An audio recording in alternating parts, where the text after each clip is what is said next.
I met Jeremy Deutsch a whole bunch of years ago, and one thing which you will soon find out, he is wonderful.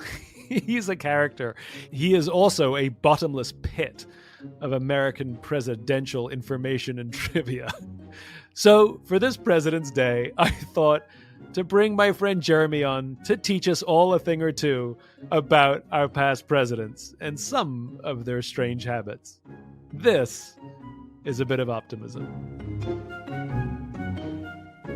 I can't tell you how excited I have been to talk to you. You're one of my favorite people to talk to because you have an encyclopedic brain, an encyclopedic knowledge of obscure things in American history and our presidents.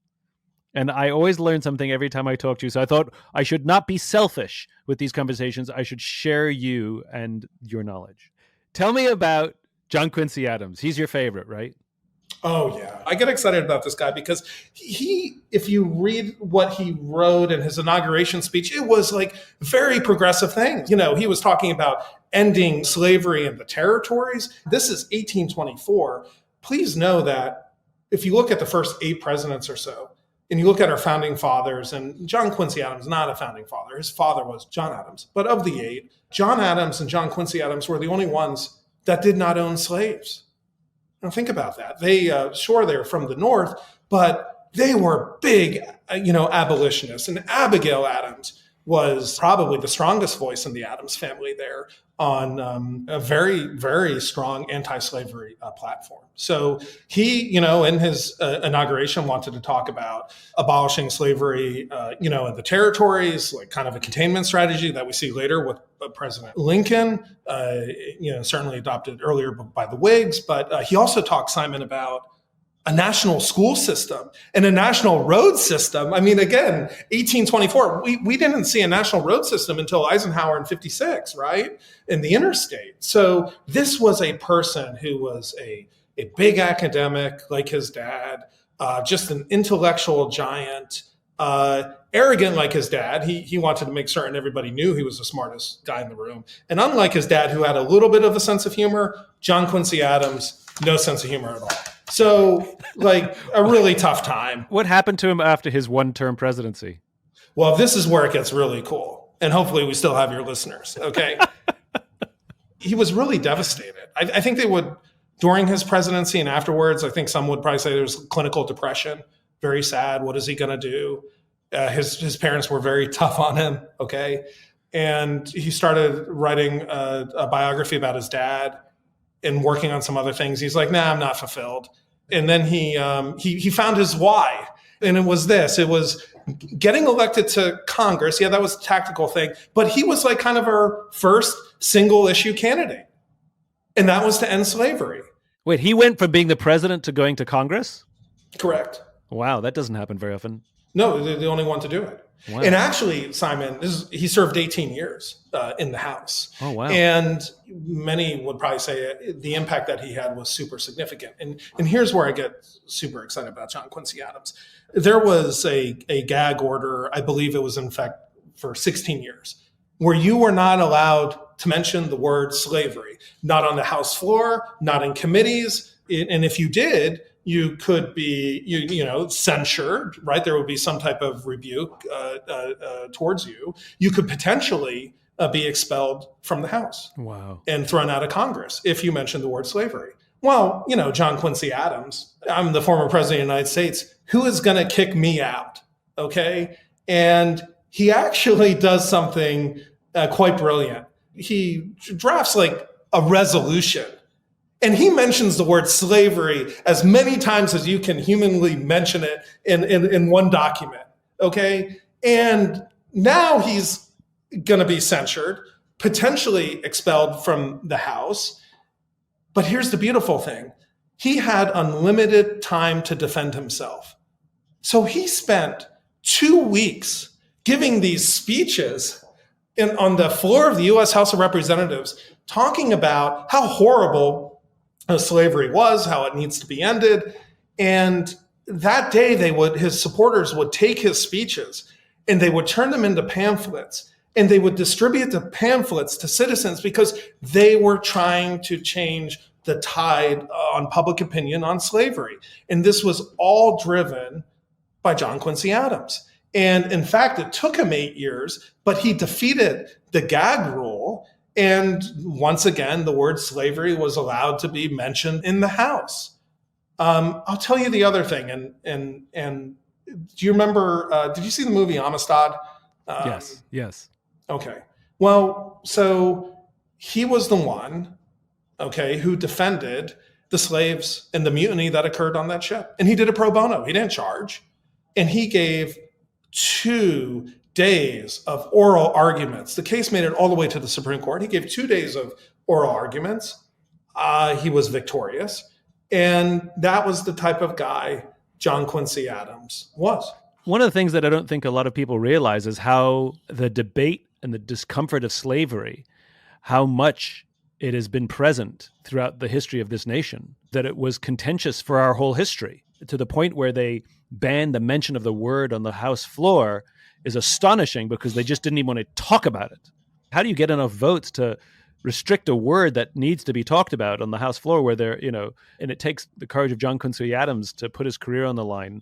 And maybe someone else couldn't have done it. He just happened to have been a former president. I'd have to go back and look, but I think the gag order was in effect for 16 years. Wow. And I think this tension that you talk about, well, that also created the rift between Jefferson and Adams. You famously hear about that. They were friends and then they weren't friends. You look at the tension, and I think historians would say Jefferson became very envious of Adams because Adams really believed in the horrors of slavery and that people should not be slaves, period, full stop, right?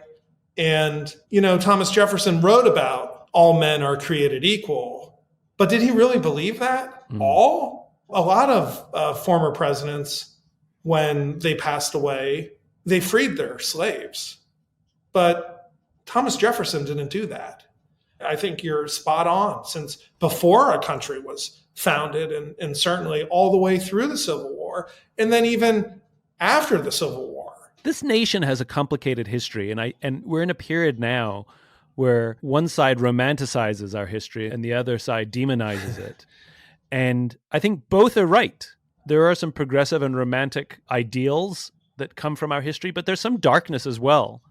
We have a checkered past that make us who we are. One of the reasons I like talking to you is, sure, it's fun to talk about obscure presidents and all the kooky things that happened, but I think it reminds us just of the fragility of a nation and the fragility of the people who lead it. Alcoholics and murder and intrigue and subterfuge and back office deals. Like, these are not new things, and they are part of our history. I think the important thing is not to necessarily weigh in on it, but rather to know about it. Because I think knowing about the past informs how we deal with the current state. You're absolutely right. And there's a checkered past, and it's important that we study it, and it's important that we lift up the heroes that, again, I come back to John Quincy Adams, and there's many more that had the courage to say, no, this is wrong. This is 1824. Look where they were. Look how visionary they were in calling it out. Those heroes risked their careers to do something that they believed was the right thing to do. Like LBJ, Lyndon Johnson, lost the South. The Democrats ruled the South, and he did what the right thing to do was for civil rights, knowing he would completely destroy his own political career, but he would also lose the South. And I don't know of a politician now who'd risk the party's presence in any area in this country because it was the right thing to do. And he was a complicated figure as well. Very complicated. I mean, we can talk hours about LBJ, who's fascinating, and he was one of the most effective majority leaders ever, what he was able to accomplish, and certainly the tragic passing and assassination of Kennedy. But in the first 6 months, he accomplished more legislatively than the Kennedys did in 3 years, right? I mean, you can go on and on, and that's spot on. I think it's the courage to stand up and the willingness to know that this may not be popular and I may lose everything that I have. And if you study our first impeachment, Andrew Johnson. So he was impeached and only survived the Senate vote of conviction by 1 vote, right? Correct. And he was a Democrat. Lincoln was a Republican. Johnson, not many people liked him. In fact, when he was sworn in as vice president, he was so drunk at the inauguration He barely could take the oath. And he was asking, like, who's the Secretary of War? Who are these other cabinet members? And they had to do this whole thing to kind of cover up. And they said, no. His back, he was in pain. He was on medicine. He wasn't drunk. And in fact, it was such an embarrassing period that he left D.C. for like 100 days. And they had to go and find him after Lincoln was assassinated. I believe he was drunk again. It was like a really bad situation. He was not popular. Congress couldn't stand this guy. You say they fell by one vote. Well, Republicans had the votes. They had 2/3 of the votes to impeach him. I think they had like 13. They had a buffer of 13. And guess what, Simon? 13 stood up and did not vote to impeach him. And all those Republicans who did not vote to impeach the Democrat, they all essentially lost and never came back to the Senate. They stood up. They did what they thought was right. This is where I talk about one of the golden episodes of the Senate. The Senate protected the presidency because Congress passed a law basically saying, hey, listen, guy, if you want to fire somebody, even though you appointed them and we may have consented to them, well, if you want to fire them, you have to get our permission to fire anybody.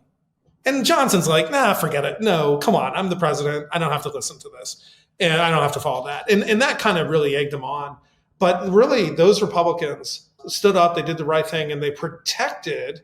Because think about this. If that went the other way, we could be impeaching presidents left and right because of their HR issues, who they hire and fire. And that was really a principled stand. So who's the most obscure president that most people have forgotten about, that history's forgotten about? There's a few, and there's actually a professor who's studied this since 1970, and he's asked like college students to list all the presidents. And there's typically a couple that are at the top of the obscure list. A guy named Chester Arthur, who typically comes in around 7% or so, served after Garfield was assassinated. But it's typically a tie between Chester Arthur, who owned 80 pairs of pants, by the way, which is a lot of pairs of pants. There was this General Zachary Taylor. You know, it's 1849. They're dedicating the Washington Monument. Not complete yet, but it's the dedication. Zachary Taylor, by the way, that's the only monument in D.C. Please know that. Everything else is a memorial, but there can only be one monument. So this guy, you know, they do the ribbon cutting. He goes back to the White House and he talks about how he drinks like ice milk and eats cherries. And then he dies a few days later. And they thought he was actually poisoned. I don't think he was. And Millard Fillmore becomes president of the United States. He signs the Compromise of 1850 and the whole entire cabinet resigns. And Fillmore goes down as the most obscure president. He was from New York. They were farmers in upstate New York, not good agriculture. His father basically sends him into indentured servitude, if you will. He saves as much money as he can, and he buys his freedom. And then he ends up walking 100 miles back to his house, not all in one day. The only book he read up until the age 17 was the Bible. He educated himself. He was a very dashing, very handsome guy. Queen Victoria said she thought he was the most handsome man she's ever seen. And, lo and behold, he becomes president. And it's very forgotten, really, really tough time. He was the one who created the White House Library. Isn't that cool? Here's a person who educated himself and knew the value of education, and they created that. And that gets you right into like 1856, another obscure president named James Buchanan. You and I have talked about this. Like everybody was talking about, oh, Mayor Pete, like if he gets the nomination, if he becomes president, he's gonna be our first gay president. Wrong. James Buchanan. James Buchanan was our only bachelor president. He was roommates with the only single vice president. There was a guy before Buchanan. He was president. He was Franklin Pierce. Very, very, very difficult presidency. Drank a lot before he was sworn in. His law school friend died. They were going to a funeral. The train derails. One person dies, and that's his baby. And he sees his baby's head, his skull crushed right in front of him. Oh. And Franklin Pierce thought he was cursed. This was God's punishment. And he really turned into an alcoholic, and it was a very, very tough period. But Pierce had a vice president named Rufus King. And Rufus King was our only single vice president. And Rufus King and James Buchanan were roommates for like 10 years. I mean, look, I know it was a different time and the discussion of being gay was not an open thing, but do we have good evidence that Buchanan, rather than just because he was a single guy, do we have good evidence that he was in fact gay? There's a note he wrote to his house mother. So Rufus King is appointed to like ambassador of France going overseas, somewhere, right? They called them prime ministers or ministers at the time to Europe. And here's a letter in the 1840s or so where Buchanan writes his house mom and says, I'm wooing other men and they're not taking my advancements. I don't know. Do you want more evidence than that? I mean, but Simon, no one made an issue of it. Yeah. Interesting. You think about, I think that's so fascinating. I mean, yeah, Andrew Jackson called him Mr. Fancy and Aunt Nancy, the pair. The homosexuality, I don't believe that word wasn't coined. I think it was coined in Germany in the 1860s or so. So they didn't make it a campaign issue. I know the parties, their names remain the same sometimes, but their politics change. And we've had different names for the parties. But can you discern the basic 2 points of view? Because the way I like to describe politics, which is, we have this thing called the Declaration of Independence. All men are created equal, endowed with these unalienable rights, amongst which include life, liberty, and the pursuit of happiness. And we have a constitution that lays out a structure for how we're going to advance that vision. And the difference between the two political parties is an interpretation of how we're going to advance that vision. That's all it is. It's a debate on should we do it this way or should we do it that way? And depending on the culture or the tastes of the day, parties go in and out of favor because their points of view go in and out of favor. And that's sort of how I try to explain the two-party system. It should be a debate. It's not about right or wrong, but it's like, we believe that the vision should be advanced this way. No, we believe it should be advanced this way. But they should both share the same vision. That's why they should find common ground, right? Because they both believe and agree on the vision, just they disagree on how to get there. And so throughout American history, we've had the Whigs and we've had the Democratic Republicans and all of these, different names for the parties. Are there two basic points of view that have always remained regardless of what the parties have been called? That's a great question.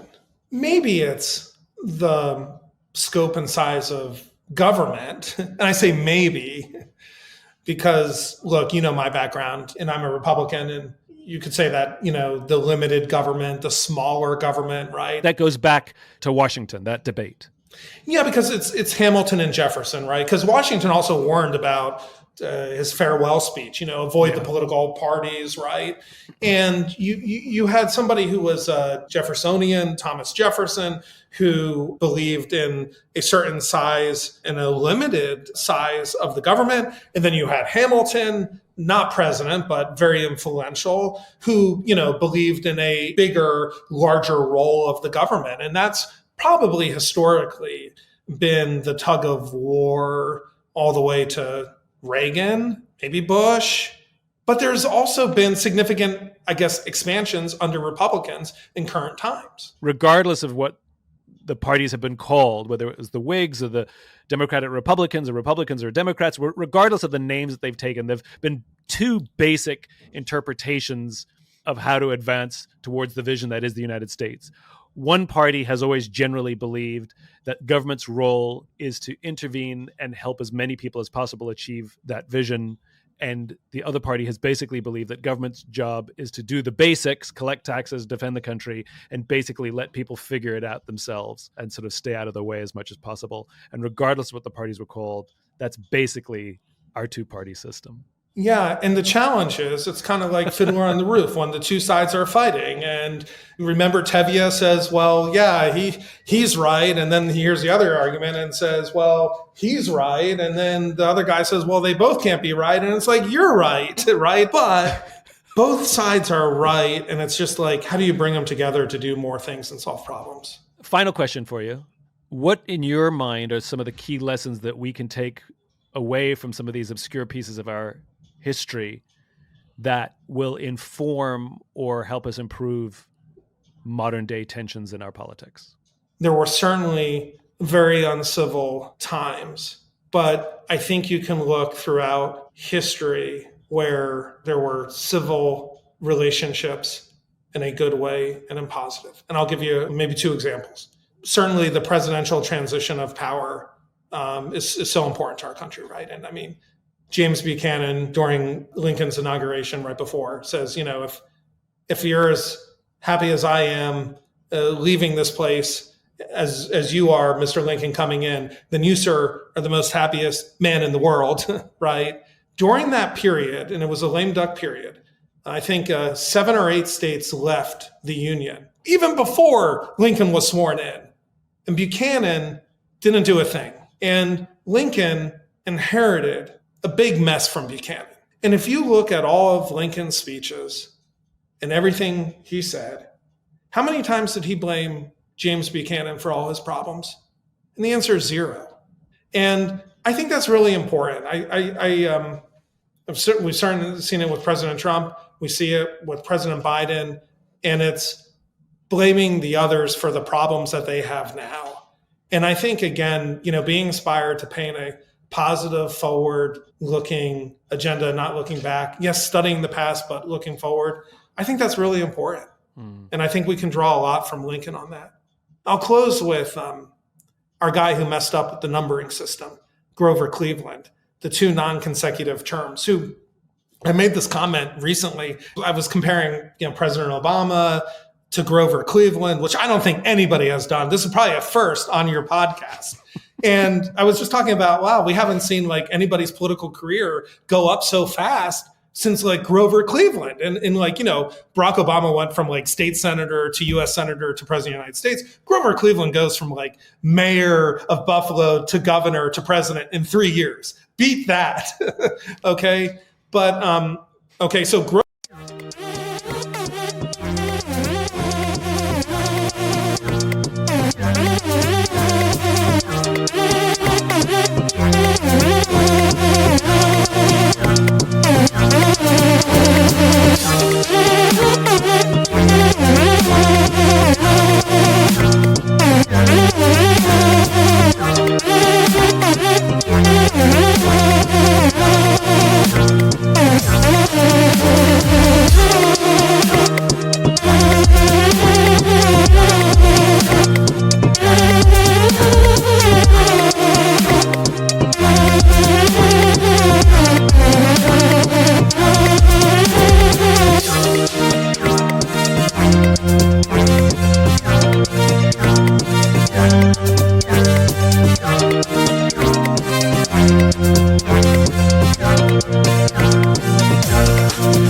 Cleveland loses to a guy, Benjamin Harrison, who, oh, by the way, has an addiction to cucumbers. We won't get into that today. His dad, Harrison's dad writes him. He's like, hey, man, you got to lay off the cucumbers, okay?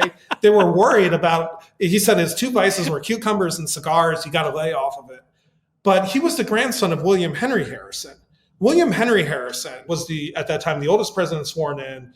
He gives the longest inaugural speech. He rides back to the White House without a hat on to show how youthful he is. And he dies 30 days later, pneumonia, whatever it may have been, shortest presidency. His grandson becomes president. Oh, by the way, his grandson gives, Simon, the shortest inaugural speech. Okay. It's inauguration and it's raining. And you can look at the photos and you can see the former president, Grover Cleveland, is holding an umbrella over Benjamin Harrison's head while he's getting sworn in. And Grover Cleveland says, it's the duty of the former president to make certain that the current president isn't rained on. Isn't that something? Wow. These are leaders, and whether they're president or members of Congress or on the town council, they have a platform now bigger than they've ever had before to inspire, to be positive, to do good things, and to have, meaningful impact and change. So if I can sum up the lessons that you so eloquently shared, that to look to our past, the lessons that we can learn in our modern day is play the hand you're dealt. Don't worry about who dealt it. Do the best you can with the tools you've got and act with civility. Amen. We can't create the future by clinging on to the past. Jeremy, I I love talking to you. It's always such a joy. I appreciate you taking the time and helping me and anyone who's stayed listening learn a little more about some of our obscure American history and some of the checkered past. I really appreciate it. If you enjoyed this podcast and would like to hear more, please subscribe wherever you like to listen to podcasts. Until then, take care of yourself, take care of each other.